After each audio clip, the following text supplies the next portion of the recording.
রাজনৈতিক ঐক্য ছাড়া সংস্কার কমিশনের প্রস্তাব গ্রহণযোগ্য হবে না বললেন মির্জা ফখরুল। দলগুলো কতটুকু সংস্কার চায় তার উপর ভিত্তি করে নির্বাচনের তারিখ ঘোষণা জানালেন প্রেস সচিব। সংস্কার এবং নির্বাচনের মধ্যে কোনো বিরোধ নেই। অতি অল্প সময়ের মধ্যে যেন একটা নির্বাচনের মধ্য দিয়ে আমরা গণতন্ত্রে ফিরে যেতে পারি। এই রিপোর্টগুলো পাওয়ার পর রাজনৈতিক দলগুলোর সঙ্গে আলোচনা করবে। ঐক্যমত ছাড়া কোনোটাই গ্রহণযোগ্য হবে না। পলিটিক্যাল পার্টি যখন সবাই একসাথে ডিসাইড করবে যে আমরা এই চাচ্ছি, সেটা তখন দেখবেন যে অনেকটা ইজি হয়ে যাবে এবং সে অনুযায়ী রিফর্মগুলো ইমপ্লিমেন্ট হবে, হওয়ার পরই ইলেকশন হয়ে যাবে। নির্বাচন নিয়ে রাজনৈতিক বক্তব্যে নারাজি সিং। বিতর্কের ঊর্ধ্বে থাকবে এবারের ভোটার তালিকা। আমরা রাজনীতির মধ্যে ঢুকতে চাই না। আইন কানুন বিধিবিধান সিস্টেমের মধ্যে থাকবো।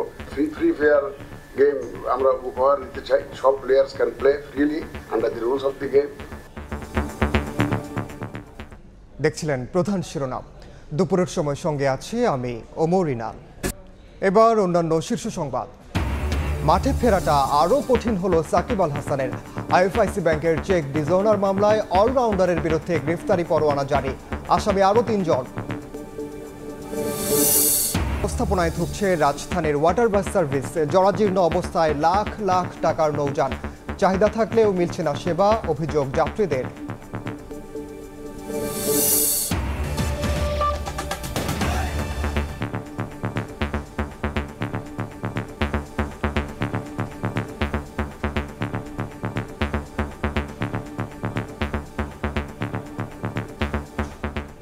রাজনৈতিক ঐক্য ছাড়া সংস্কার কমিশনের প্রস্তাব গ্রহণযোগ্য হবে না বলে মন্তব্য করেছেন বিএনপি মহাসচিব মির্জা ফখরুল ইসলাম আলমগীর। জন্মবার্ষিকীতে দলের প্রতিষ্ঠাতা জিয়াউর রহমানের সমাধিতে শ্রদ্ধা জানানোর পর গণমাধ্যমে এ কথা বলেন তিনি। সংস্কার ও নির্বাচনের মধ্যে বিরোধ নেই জানিয়ে দ্রুত ভোট আয়োজনের দাবি জানান মহাসচিব।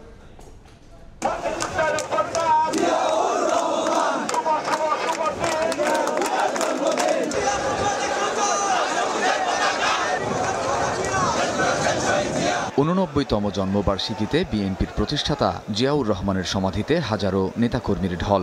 যে নেতার আদর্শের রাজনীতি, তার সমাধিতে দোয়া ও মোনাজাতে অংশ নিতে রাজধানীর বিভিন্ন প্রান্ত থেকে আসেন সমর্থকরা। রোববার বেলা 11টার পর বিএনপি মহাসচিব মির্জা ফখরুল ইসলাম আলমগীর দলের শীর্ষ নেতাদের সঙ্গে নিয়ে অংশ নেন মোনাজাতে। পরে কথা বলেন অপেক্ষমান গণমাধ্যম কর্মীদের সঙ্গে। সংস্কার ও নির্বাচনের মধ্যে কোনো বিরোধ নেই মন্তব্য করে মহাসচিব বলেন, ভোটের পর সংস্কার কাজ এগিয়ে নিতে পারবে নির্বাচিত সরকার। সংস্কার এবং নির্বাচনের মধ্যে কোনো বিরোধ নেই। সংস্কারও চলবে, নির্বাচন হবে এবং যে সরকার আসবে, যে দল সরকারে আসবে তারা সেই সংস্কারগুলোকে এগিয়ে নিয়ে যাবে। আমরা আমাদের দলের পক্ষ থেকে আমরা পরিষ্কার করে বলতে পারি যে আমরা প্রতিটি সংস্কারকে এগিয়ে নিয়ে যাব। সংস্কার কমিশনের রিপোর্ট চূড়ান্ত করতে সব রাজনৈতিক অংশীজনের ঐক্যের ওপর জোর দেন বিএনপি মহাসচিব। পুরো রিপোর্ট আমাদের কাছে এসে পৌঁছেনি। সরকার যেটা বলেছে এবং যে পরিকল্পনা করেছে, এই রিপোর্টগুলো পাওয়ার পর রাজনৈতিক দলগুলোর সঙ্গে আলোচনা করবে, তারপরেই সিদ্ধান্ত হবে এবং ঐক্যমত ছাড়া কোনোটাই গ্রহণযোগ্য হবে না। অতি অল্প সময়ের মধ্যে নির্বাচনের মাধ্যমে গণতান্ত্রিক ব্যবস্থায় ফিরে যাওয়ার আহ্বান মির্জা ফখরুলের। নির্বাচনের মধ্য দিয়ে আমরা গণতন্ত্রে ফিরে যেতে পারি, সেই ব্যবস্থাটা কায়েম হোক। কামরুজ্জামান মামুন, সময় সংবাদ, ঢাকা। এদিকে বিএনপির দ্রুত নির্বাচনের দাবির মধ্যে প্রধান উপদেষ্টার প্রেস সচিব জানালেন, রাজনৈতিক দলগুলো কতটুকু সংস্কার চায় সেটির উপর ভিত্তি করে ভোটের তারিখ দেবে সরকার। কমিশনের প্রতিবেদন চূড়ান্ত করতে দলগুলোর মতামত নেওয়া হবে বলেও জানিয়েছেন তিনি। সকালে রাজধানীতে এক অনুষ্ঠানে কথা বলেন শফিকুল আলম। অন্তর্বর্তী সরকার দায়িত্ব গ্রহণের পর সংস্কারের রূপরেখা নির্ধারণের জন্য মোট 11টি কমিশন গঠন করা হয়, যার মধ্যে 4 সংস্কার কমিশন সুপারিশ সহ রিপোর্ট দিলেও এসব সুপারিশ কতটা বাস্তবায়ন সম্ভব হবে তা নিয়ে নানা মহলেই চলছে আলোচনা। রোববার পিআইবিতে কৃষি সাংবাদিকতা বিষয়ক প্রশিক্ষণ উদ্বোধন শেষে এ বিষয়ে কথা বলেন প্রধান উপদেষ্টার প্রেস সচিব শফিকুল আলম। বলেন, রাজনৈতিক দলগুলো কি পরিমাণ সংস্কার চায় তার উপর নির্ভর করে নির্বাচনের তারিখ নির্ধারণ করবে সরকার। সংস্কার কমিশনের রিপোর্ট চূড়ান্ত করতেও মতামত নেওয়া হবে রাজনৈতিক দলগুলোর। এই রিপোর্টগুলো নিয়ে কার সাথে বসবে? পলিটিক্যাল পার্টিগুলোর সাথেই তো ডিসকাশনটা হবে। এর বাইরের তো কারোর সাথে ডিসকাশন হওয়ার সম্ভাবনা কম। অবশ্যই কিছু কিছু স্টেক হোল্ডার আছেন, তাদের সাথেও হবে, কিন্তু মূল আলোচনাটা হবে পলিটিক্যাল পার্টি এবং তাদের কনসেনসাসের উপরেই রিফর্মগুলো নির্ধারণ করছে। তারা যে ঐক্যমতে আসবেন যে না আমরা এই রিফর্মগুলো করব, প্রফেসর ইউনূস সেই রিফর্মের জন্যই তো কাজ করছেন। আওয়ামী লীগকে নিষিদ্ধ করার কোনো পরিকল্পনা নেই জানিয়ে প্রেস সচিব বলেন, বিগত সরকার এতদিন দেশবাসীকে মিথ্যা তথ্য দিয়েছে, তাই বাজার নিয়ন্ত্রণে হিমশিম খাচ্ছে অন্তর্বর্তী সরকার। আমরা প্রথমে সেই যে আলুটা দেখছি, আমাদেরকে বলা হচ্ছে যে আলু এত উৎপাদন হয়েছে, যে আলু যদি এতই উৎপাদন হয় তাহলে তো আপনার কোল্ড স্টোরেজে ওই আলুটা থাকার কথা। সেই আলুটা যখনই না, এটা যখন জানা হয়ে যায় ইনফরমেশন, তখন স্পেকুলেটিভ প্রাইসটা স্পেকুলেশন হয়। যৌক্তিকতা বিবেচনা করেই সরকারি চাকরিজীবীদের মহার্ঘ ভাতা দেওয়ার সিদ্ধান্ত নেওয়া হয়েছে বলেও জানান শফিকুল আলম। আপনি জাস্ট ইন্ডিয়ার বেতনগুলো নিয়েন, আপনি কম্পেয়ার করে দেখেন 1/3 অলমোস্ট। মেহেদী হাসান, সময় সংবাদ, ঢাকা। এবারের ভোটার তালিকা বিতর্কের ঊর্ধ্বে থাকবে বলে আশা প্রকাশ করেছেন প্রধান নির্বাচন কমিশনার এএমএম নাসির উদ্দিন। একই সঙ্গে হালনাগাদ কার্যক্রমে স্বচ্ছতা নিশ্চিতের আশ্বাসও দিয়েছেন তিনি। যেতে চান না কোনো রাজনৈতিক বিতর্কে। সকালে আগারগাঁওয়ে ইউএনডিপির প্রযুক্তি সরঞ্জাম হস্তান্তর অনুষ্ঠানে সিইসি এসব কথা বলেন। ২রা জানুয়ারি খসড়া ভোটার তালিকা প্রকাশ করে নির্বাচন কমিশন। এ নিয়ে আপত্তি শুনানির মধ্যে ঘোষণা দেয়া হয় ২০ জানুয়ারি থেকে শুরু হবে হালনাগাদ কার্যক্রম। এ প্রক্রিয়ায় আগেই কারিগরি ও প্রযুক্তিগত সহায়তার আশ্বাস দিয়েছিল জাতিসংঘ উন্নয়ন কর্মসূচি ইউএনডিপি। এর অংশ হিসেবে সকালে আগারগাঁও নির্বাচন কমিশন ভবনে সিইসির কাছে ল্যাপটপ, স্ক্যানার ও ব্যাগ হস্তান্তর করেন বাংলাদেশের জাতিসংঘের আবাসিক প্রতিনিধি স্টেফান লিলার। পরে স্টেফান লিলার জানান, নির্বাচনে কিভাবে সহযোগিতা করা যায় তা নিয়ে পর্যালোচনা করছে ইউএনডিপি। নির্বাচন কমিশনের চাহিদা অনুযায়ী ইউএনডিপি পর্যালোচনা করছে কিভাবে সহায়তা দেয়া যায়। রাজনৈতিক দল, সিভিল সোসাইটি সহ বিভিন্ন অংশীজনদের সাথে আলোচনা করছে। এরই অংশ হিসেবে ভোটার তালিকা হালনাগাদের মতো গুরুত্বপূর্ণ কাজে এই সহায়তা দেয়া হচ্ছে। পরে সাংবাদিকদের এক প্রশ্নের জবাবে সিইসি বলেন, রাজনৈতিক কোনো বিতর্কে যেতে চায় না ইসি।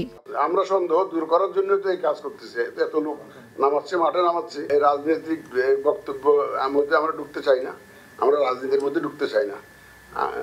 আমরা আইন কানুন বিধিবিধান সিস্টেমের মধ্যে থাকবো, একদম ক্লিন স্লেট।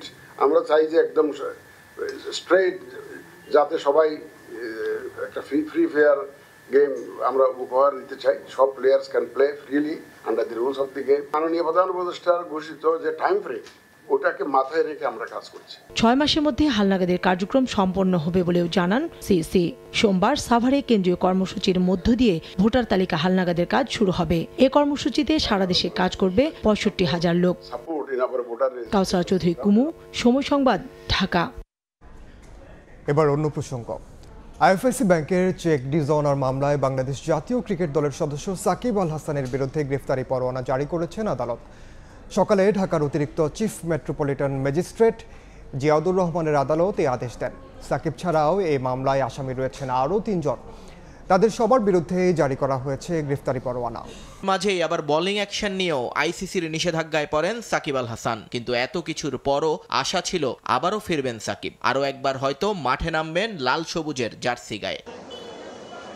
তবে এবার সেই পথটা আরও বন্ধুর হলো, কারণ এতদিন মামলা হলেও সব ছিল প্রাথমিক অবস্থায়। কিন্তু এবার তার বিরুদ্ধে গ্রেফতারি পরোয়ানা জারি করলেন আদালত। আইএফআইসি ব্যাংকের চেক ডিসঅনার মামলায় ঢাকার অতিরিক্ত চিফ মেট্রোপলিটন ম্যাজিস্ট্রেট জিয়াদুর রহমানের আদালত এ আদেশ দেন। সাকিব ছাড়াও এ মামলায় আরও ৩ জনের বিরুদ্ধে গ্রেফতারি পরোয়ানা জারি করা হয়েছে। মামলার নথি থেকে জানা যায়, সাকিব সহ 4 আসামির বিরুদ্ধে 4,14,57,000 টাকার ডিসঅনার মামলাটি করা হয় গত বছরের 15ই ডিসেম্বর। মামলা করেন আইএফআইসি ব্যাংকের পক্ষে মোহাম্মদ শাহিবুর রহমান। অভিযোগে বলা হয়, সাকিবের মালিকানাধীন অ্যাগ্রো ফার্ম ব্যবসায়িক উদ্দেশ্যে বিভিন্ন সময় আইএফআইসি ব্যাংকের বনানী শাখা থেকে ঋণ গ্রহণ করে। তার বিপরীতে 2টি চেক ইস্যু করেন তারা, কিন্তু চেক দিয়ে টাকা উত্তোলন করতে গেলে পর্যাপ্ত টাকা না থাকায় তা ডিসঅনার হয়। পরে 18ই ডিসেম্বর এই মামলায় আসামিদের আদালতে হাজির হওয়ার জন্য আদেশ দেওয়া হয়, কিন্তু আসামিদের পক্ষ থেকে আদালতে হাজির না হওয়া এবং কোনো কিছু না জানানোয় রোববার গ্রেফতারি পরোয়ানা জারি করা হলো। নিয়ন মোহাইমেন, সময় সংবাদ। সীমান্তে অধিকার প্রশ্নে ছাড় না দেওয়ার ঘোষণা দিয়েছেন স্বরাষ্ট্র উপদেষ্টা। রাজধানীতে এক অনুষ্ঠানে চাঁপাইনবাবগঞ্জে সীমান্ত পরিস্থিতি নিয়ে তিনি বলেন, সীমান্ত সুরক্ষিত আছে, সতর্ক অবস্থানে রয়েছে বিজিবি। যেটুকু সমস্যা আছে তা নিয়ে আগামী ফেব্রুয়ারিতে বিজিবি বিএসএফ উচ্চ পর্যায়ের আলোচনায় সমাধান হবে বলেও আশা প্রকাশ করেন উপদেষ্টা। ওরা হয়তো একটু সেদিক করলেও আমরা ওইরকম কোনো সময় প্রতিবাদ করি নাই, বাট এখন আমরা আমাদের যতটুকু অধিকার আমরা ওই অধিকারটা চাচ্ছি। আমাদের যেটা আইন মতো যেটুকু আমাদের পাওনা আমরা ওটুকু চাচ্ছি। আগে হয়তো দুই একটা জায়গায় একটু ছাড় দেওয়া হয়েছে, এখন ওই ছাড় দেওয়াটা হচ্ছে না, দেখি একটু সমস্যা হচ্ছে। তো এটা মেজর কোনো কিছু না, এটা নিয়ে ওই বিএসএফ এবং বিজিবির ভিতর আলোচনার মাধ্যমে এটা একটা সমাধান হয়ে গেছে। বিসিএস ক্যাডার এবং বাংলাদেশ জুডিশিয়াল সার্ভিসের কর্মকর্তাদের ১৩৭তম সার্ভে ও সেটেলমেন্ট প্রশিক্ষণ কোর্সের সনদপত্র বিতরণ ও সমাপনী অনুষ্ঠানে উপদেষ্টা বলেন, সীমান্তে কেউ ঢুকতে পারবে না, বিজিবিও সতর্ক অবস্থানে আছে। বিজিবি কিন্তু সবসময় সীমান্তে অ্যালার্ট আছে এবং আমাদের সীমান্ত সম্পূর্ণভাবে সুরক্ষিত আছে। এই সীমান্ত এই সাইডে কেউ কোনো দিনে আসতে পারবে না। আমরা যতদিন বেঁচে থাকি আমাদের রক্ত ঝরবে, কিন্তু সীমান্ত সুরক্ষা থাকবে। আগামী ফেব্রুয়ারিতে মহাপরিচালক পর্যায়ের বৈঠকে সীমান্ত সংক্রান্ত সমস্যা সমাধানের আশাও ব্যক্ত করেন স্বরাষ্ট্র উপদেষ্টা। বাট এই সময়টা খুবই সাময়িক। মনির হোসাইন, সময় সংবাদ, ঢাকা। বিচার বিভাগ সংস্কারে যে উদ্যোগ নেওয়া হয়েছে তারই পরিপ্রেক্ষিতে সংশ্লিষ্টদের সঙ্গে আলাপ আলোচনা চলবে বলে জানিয়েছেন প্রধান বিচারপতি ডক্টর সৈয়দ রেফাত আহমদ। সকালে চট্টগ্রাম আদালত পরিদর্শনের সময় এ কথা বলেন তিনি। এ সময় বিভিন্ন সমস্যার কথা তুলে ধরেন আইনজীবীরা। বিস্তারিত জানাচ্ছেন পার্থপ্রতিম বিশ্বাস।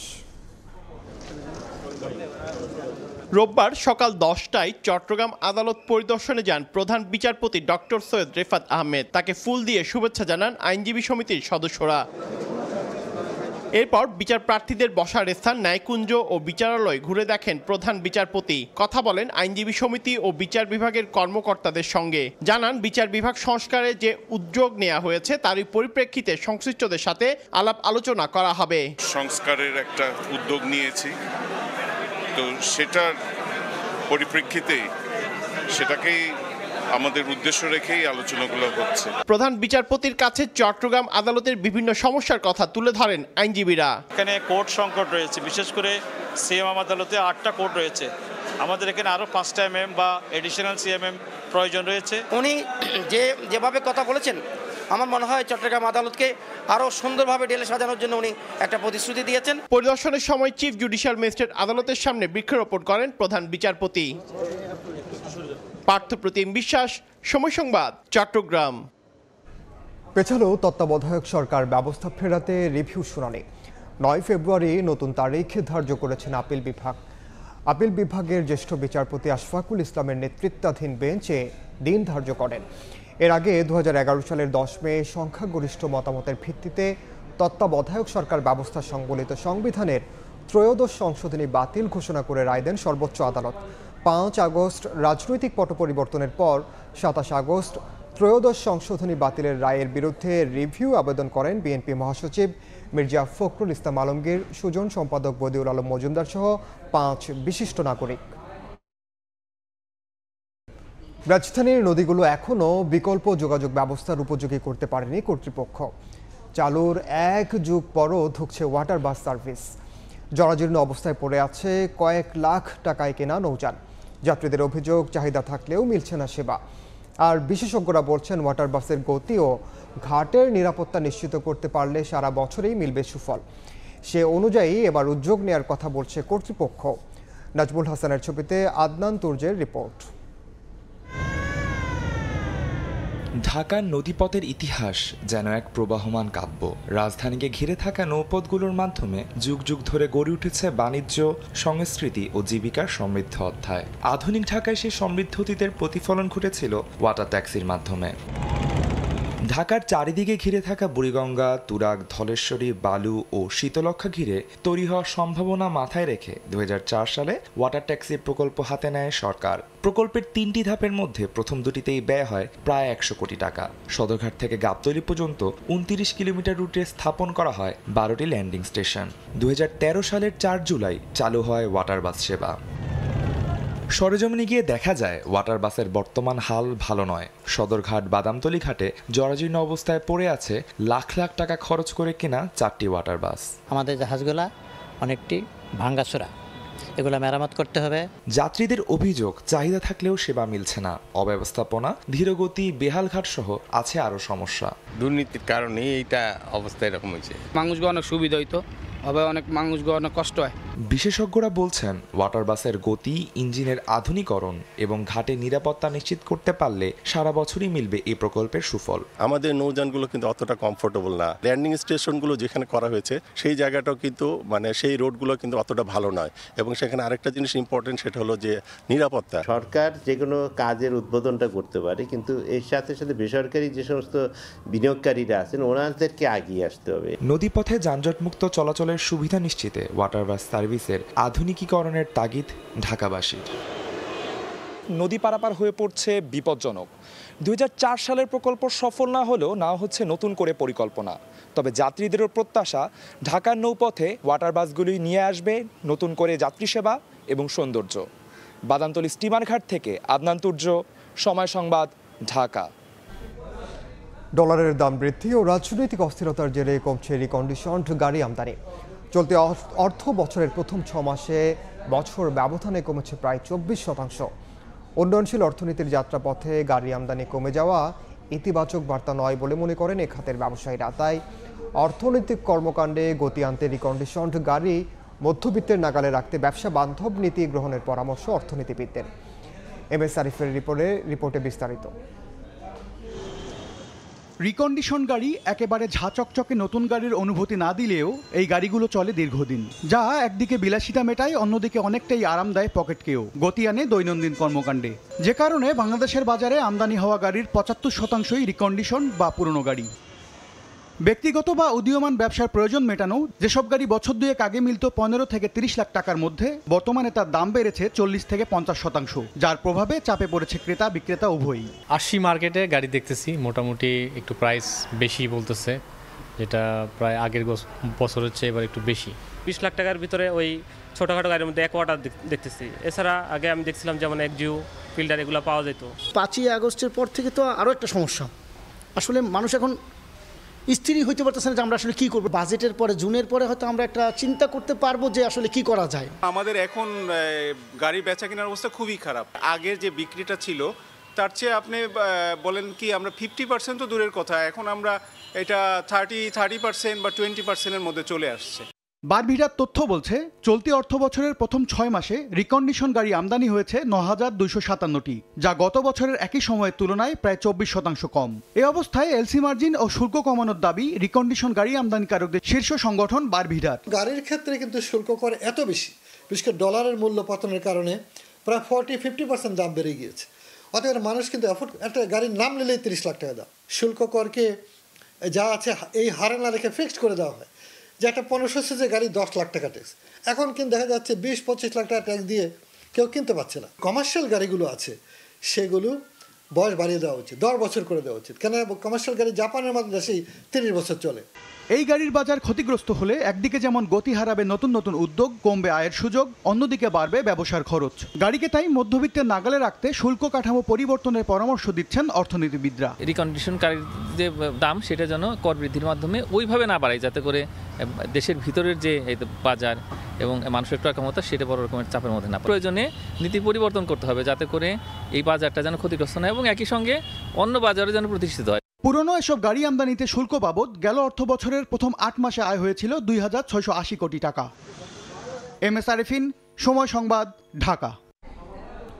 দ্রুত সময়ের মধ্যে রূপপুর পারমাণবিক বিদ্যুৎ কেন্দ্র প্রকল্পের অর্থ পরিশোধ সংক্রান্ত জটিলতার ইতিবাচক সমাধানের আশ্বাস দিয়েছেন ঢাকায় নবনিযুক্ত রাশিয়ার রাষ্ট্রদূত আলেকজান্ডার জেখোজিন। দুপুরে পররাষ্ট্র মন্ত্রণালয়ে উপদেষ্টা তৌহিদ হোসেনের সঙ্গে সাক্ষাৎ শেষে এ কথা বলেন তিনি। এ সময় রাষ্ট্রদূত বলেন, বাংলাদেশের সঙ্গে বিভিন্ন ক্ষেত্রে সহযোগিতা ও অংশীদারিত্বের বিষয়েও প্রতিজ্ঞাবদ্ধ Russia. Appropriate authorities of Bangladesh with the finance ministry or secretariat, as you may so, and that payment. This is the issue which will be settled. I am absolutely sure, and we are on a positive way. The sensitive issue is going to be discussed by the specialists and professionals. I would not speculate at the moment, but I keep the fingers crossed that the debt payment will be done and settled.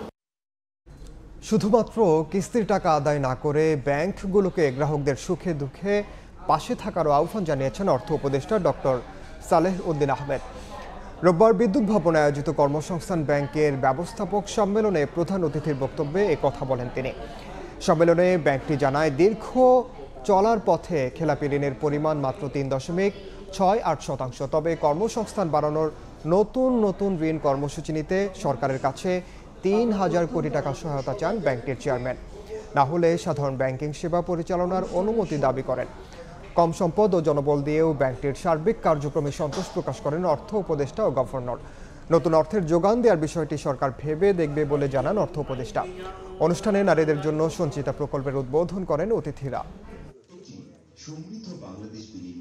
প্রোডাক্টগুলো একটু diversify করা, product মানে ঋণ দিলেন কিন্তু সাথে সাথে যারা ঋণ নিচ্ছে তাদেরকে একটু গাইড করা, তারা ব্যবহার কীভাবে করছে তাদেরকে মনিটর করা, আপনারা তার ধারে কাছে যাচ্ছেন সেটা। আরেকটা জিনিস লক্ষ্য করবেন, যখন এই ধরনের আপনার কাজ করেন তো টাকা দিয়ে কিছুদিন পর আদায় করতে গেলেন বা তাকে বলে আদায় করা, আপনি মাঝে মাঝে তার খোঁজখবর নেবেন। চট্টগ্রামে পাহাড় কাটলে শ্রমিকদের নয় মালিকদের গ্রেফতার করা উচিত বলে মন্তব্য করেছেন পরিবেশ, বন ও জলবায়ু পরিবর্তন মন্ত্রণালয়ের উপদেষ্টা সৈয়দা রিজওয়ানা হাসান। দুপুরে নগরের থিয়েটার ইনস্টিটিউটে এক মতবিনিময় অনুষ্ঠানে কথা বলেন তিনি। পরিবেশ রক্ষায় পলিথিন উৎপাদনকারী সব ধরনের প্রতিষ্ঠান বন্ধ করে দেওয়া হবে বলে জানান উপদেষ্টা। অনুষ্ঠানে সিটি মেয়র ছাড়াও প্রশাসনের ঊর্ধ্বতন কর্মকর্তারা উপস্থিত ছিলেন।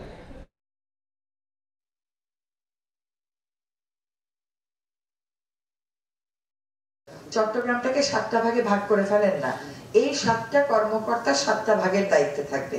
তারা প্রতিদিন সকালে এবং সন্ধ্যায় একটা করে রাউন্ড দেবে যে কোথাও কোনো পাহাড় কাটা হচ্ছে কিনা। তালিকাতে মালিকের নাম দেবে। সকল মালিককে আপনারা রেজিস্ট্রিকৃত ডাকযোগে চিঠি পাঠাবেন যে এটা আপনি আপনার পাহাড় আপনি কাটবেন না। এই টম এন্ড জেরি খেলা কিন্তু পাহাড় কাটা নিয়ে বন্ধ করতে হবে। হ্যাঁ, এবং পাহাড় কাটা আমাদের স্পষ্ট মেসেজ হচ্ছে আপনাদেরকে বন্ধ করতে হবে। ঘাটে টিকিটের যে মূল্য নির্ধারণ করা তার অতিরিক্ত নিলে ইজারা বাতিল করা হবে বলে জানিয়েছেন নৌপরিবহন, শ্রম ও কর্মসংস্থান মন্ত্রণালয়ের উপদেষ্টা এম শাখাওয়াত হোসেন। সকালে ভোলার ইলিশা লঞ্চঘাট পরিদর্শনের সময় সাংবাদিকদের প্রশ্নের জবাবে এ কথা বলেন তিনি। এর আগে ইলিশা লঞ্চঘাটে সাধারণ মানুষের সঙ্গে কথা বলেন উপদেষ্টা। জানান নৌপরিবহন মন্ত্রণালয় প্রান্তিক অঞ্চলের মানুষের জন্য কাজ করছে। বড় বড় প্রকল্প নয়, ছোট ছোট প্রজেক্টেও মানুষের ভাগ্য পরিবর্তন হতে পারে বলেও মন্তব্য করেন উপদেষ্টা।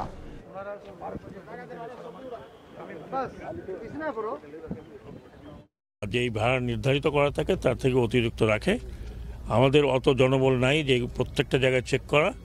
তারপর আমাদের সিভিল অ্যাডমিনিস্ট্রেশন এখানে যারা আছেন তাদের কাছে আমি অনুরোধ করব যে তারা পিরিয়ডিক্যাল ম্যাজিস্ট্রেট দিয়ে চেক করাবেন যে অতিরিক্ত ভাড়া রাখে কিনা। আমরা ঘাটে যারা দেই, ঘাটে বলা হয় 10 টাকা, তারা আবার বলে এইটা ব্যাগ নিলে 5 টাকা। এগুলো সম্পূর্ণ ইলিগাল। এবং এইরকম যদি কোনো কমপ্লেন আসে এবং সেই কমপ্লেন যদি সত্যি পাওয়া যায় তাহলে সেই ইজারাদারের ইজারা আমরা ক্যান্সেল করে দেবো। নির্ধারিত সময়ের 1 মাস পার হলেও সুনামগঞ্জে এখনও শুরু হয়নি হাওরের বেশিরভাগ ফসল রক্ষা বাঁধের কাজ। এতে আগাম ঢল ও বন্যার হাত থেকে সোনালী ফসলের ক্ষতির শঙ্কা কৃষকদের। পানি উন্নয়ন বোর্ড বলছে বন্যার পানি নামতে দেরি করায় বাঁধ নির্মাণ কাজে বিলম্ব হচ্ছে। হিমাদ্রি শেখর ভদ্রকে সঙ্গে নিয়ে সুনামগঞ্জের হাওর ঘুরে নওশাদ আহমদ চৌধুরীর ক্যামেরায় বিস্তারিত জানাচ্ছেন ইকরামুল কবির।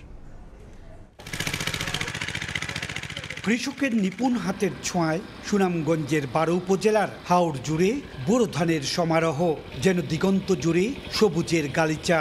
হাওর পাড়ের কৃষকের ভাগ্য নির্ধারণ হয়ে থাকে একমাত্র ফসল বোরো ফসলের উপর।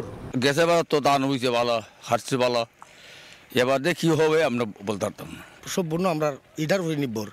একটা ফসল হয় আমরা এর মাঝে যদি বাদ ভাঙ্গা যদি আমরা লইয়া যাচ্ছে তো আমরা শেষ একবারে। 2017 সালের আগাম বন্যায় এ অঞ্চলের শতভাগ ফসল হানিতে বিপাকে পড়েন জেলার কৃষকেরা। প্রভাব পড়ে জেলা পর্যায়ের অর্থনীতিতে।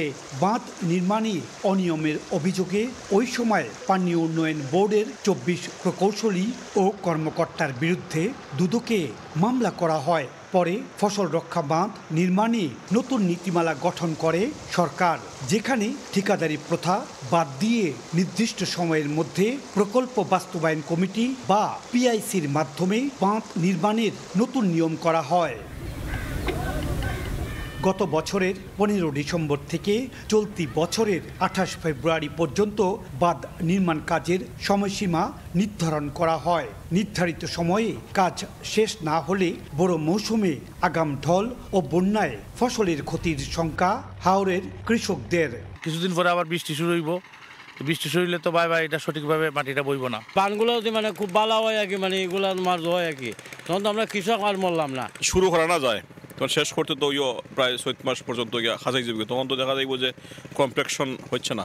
সুনামগঞ্জের দিরাই উপজেলার টাংনি হাওরের ফসল রক্ষা এই বাঁধ সহ উপজেলার অনেক বাঁধই এখনও সংস্কার কাজ সম্পন্ন হয়নি। ফলে হাওর পাড়ের মানুষেরা ফসল লাগিয়ে এখন আতঙ্কের মধ্যে দিন কাটাচ্ছেন। চলতি মৌসুমে জেলার ছোট বড় 134টি হাওরে 2,23,000 হেক্টর জমিতে বোরো ধানের আবাদের লক্ষ্যমাত্রা নির্ধারণ করা হয়েছে। সুনামগঞ্জ পানি উন্নয়ন বোর্ড বলছে, হাওর থেকে পানি দেরিতে নামায় প্রকল্প শুরু হতে দেরি হচ্ছে। আর জেলা প্রশাসক জানালেন 28 ফেব্রুয়ারির মধ্যে কাজ শেষ না হলে অর্থ পরিশোধ করা হবে না। ইতিমধ্যে সকল পিআইসি সদস্যগণকে সংশ্লিষ্ট ইউনো এবং শাখা কর্মকর্তাগণ তাদেরকে প্রথম কিস্তির টাকা অগ্রিম হিসেবে প্রদান করেছে। সম্পূর্ণরূপে পুরো উদ্যমে কাজও শুরু হয়ে গেছে এবং 28 ফেব্রুয়ারির পরে যে পিআইসিগুলো কাজ সম্পন্ন করবে তাদের কোনো ধরনের বিল দেওয়া হবে না। 2023-24 অর্থ বছরে কাবিটা নীতিমালার আওতায় সুনামগঞ্জের 12 উপজেলার প্রায় 1000 কিলোমিটারে 675টি বাঁধ মেরামতে 124 কোটি টাকা বরাদ্দ দিয়েছে মন্ত্রণালয়। ইকরামুল কবির, সময় সংবাদ, সুনামগঞ্জ। ট্রাম্পের অভিষেক অনুষ্ঠান ঘিরে চলছে ব্যাপক প্রস্তুতি। অতিথি হিসেবে যোগ দেবেন বহু মানুষ। তার হাতে দায়িত্ব তুলে দেবেন বিদায়ী মার্কিন প্রেসিডেন্ট জো বাইডেন। অংশ নেবেন সাবেক president Barack Obama, George W Bush সহ আরও অনেকে। আমন্ত্রণের তালিকায় রয়েছে মার্ক জাকারবার্গ ও জেফ বেজোস। এদিকে নির্বিঘ্নে অনুষ্ঠান সম্পন্ন করতে ক্যাপিটল হিলের আশপাশে 30 মাইল এলাকায় মোতায়েন করা হয়েছে নিরাপত্তা বাহিনী।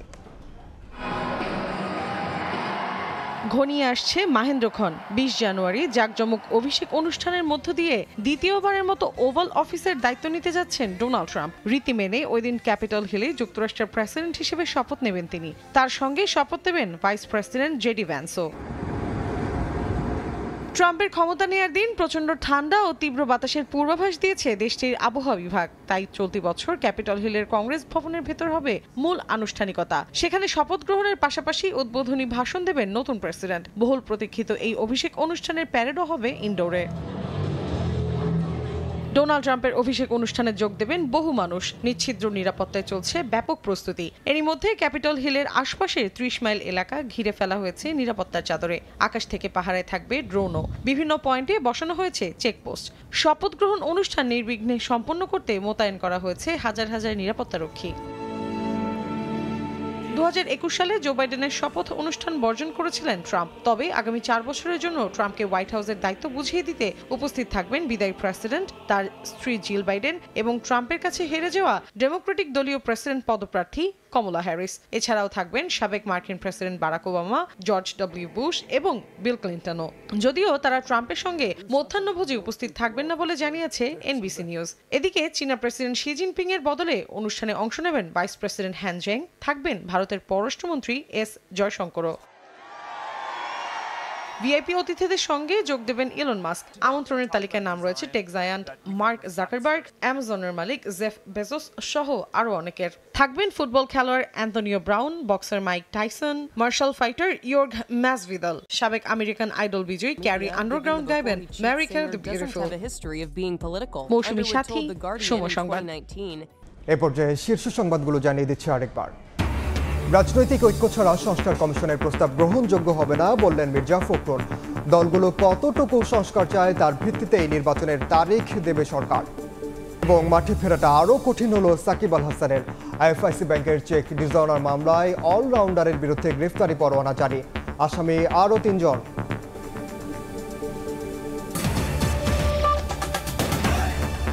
এ ছিল দুপুরের সময়ে, সঙ্গে থাকুন সময়ের।